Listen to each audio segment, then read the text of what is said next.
السلام عليكم. ازيكم يا حبايبي؟ عاملين ايه؟ يا رب تكونوا بخير دايما وبأحسن حال يا رب، اللهم امين. اللهم صل وسلم وبارك على سيدنا محمد وعلى اله وصحبه وسلم. يلا بينا النهارده نعمل مع بعض مكرونه نجرسكو. هنجيب بصلايه كبيره، تمام، بس تكون كبيره جدا او اتنين وسط يعني، تمام.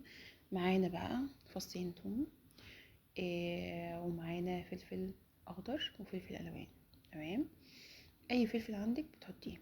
عايزه اقول لكم ان الطعم بيفرق جدا، خصوصا لما يكون فيه فلفل، تمام. يعني كتري على قد ما تقدري، صدقيني بتفرق جدا في الطعم. بهاراتنا الجميله: ملح وفلفل اسود وكمون ومعلقه صغيره او نص معلقه صغيره من 7 بهارات. ومعانا ورق لورا زي ما انتم شايفين كده. انا هعمل قالب متوسط. دي المكونات يعني بتاعتي، تمام. هنشوحها كويس جدا ونكون مقطعين صدور فراخ حوالي نص كيلو. صدور فراخ. آه وبعدين قطعتها صغير جدا كده، وهنقلبهم عشان انا عايزه اشوحهم كويس، تمام. بعد ما اللون يعني لون الفراخ تاخد تشويحه كده. طبعا ايديا فيها علشان خاطر ما تبقاش متجمعه وكده. بالمره ان احنا نشوحها كويس جدا، ما تبقاش في حته متشوحه وحته لا، تمام.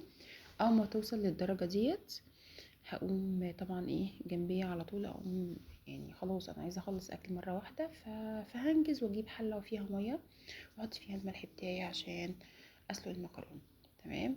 طبعا اوطي النار في المرحله ديت علشان الميه الخضار بينزل ميته. بصوا لو سبتها مش هتبقى جهة وجهة تانية، فعشان انا مقطعاها يعني في مقدار كده قد قطعة المكرونة الاقلام. فلازم تكون معاها عشان لما تيجي تاكلي مكرونايه تاكلي معاها حته فرخيه كده تبقى باينه، تحسي ان انتي بتاكلي حاجه، تمام كده. طبعا خلاص كده هي بداية من الايدام بتاعها كده نزل، يبقى هي كده خلاص تمام الحمد لله، نزلت ميتها والبصل كرمل وزي الفل زي ما انتم شايفين. حتى الفلفل الاخضر ما شاء الله اللهم بارك دبل وبقى زي الفل كده، اصبحت هي جاهزه، تمام. طبعا هنسلق المكرونه بتاعتنا وهنطفي على الفراخ بتاعتنا، علشان مفيش حاجه فيهم بتاخد وقت خالص. المكرونه بتاعتنا اهيت، احنا طبعا نزلنا بالملح. هنسلقها وهنسلقها سلق يعني اللي هي استوت تمام، مش نص سوا ولا حاجه. تعالوا بقى نعمل البشاميل. انا صفيت المكرونه والفراخ اصبحت جاهزه. هنجيب انا بعمل مكرونه، بعمل البشاميل اللي هو التلت والتلتين، يعني اللي هو التلتين لبن والتلت سلق مكرونه، بتفرق كتير جدا في الطعم. معانا 6 معالق دقيق، تمام. طبعا انا لسه ما فتحتش النار ولا حاجه، لسه هفتح النار عليها. اول حاجه بنزل بالجبن بتاعتنا. بحب ان انا احط جبنه مثلثات، واي نوع جبنه عندك حطيه، سواء عندك شيدر، عندك تركي، اي حاجه عندك حطيها. صدقوني بتفرق كتير جدا في الطعم، بتبقى لذيذه جدا. عايزين تحطوا علبه زبادي برده مفيش مشكله. المهم ان انا هقلب كل الكلام الحلو ده كله مع بعضه عشان يديني قوام. التقل بتاعه يكون متوسط، ما يكونش تقيل، تمام كده.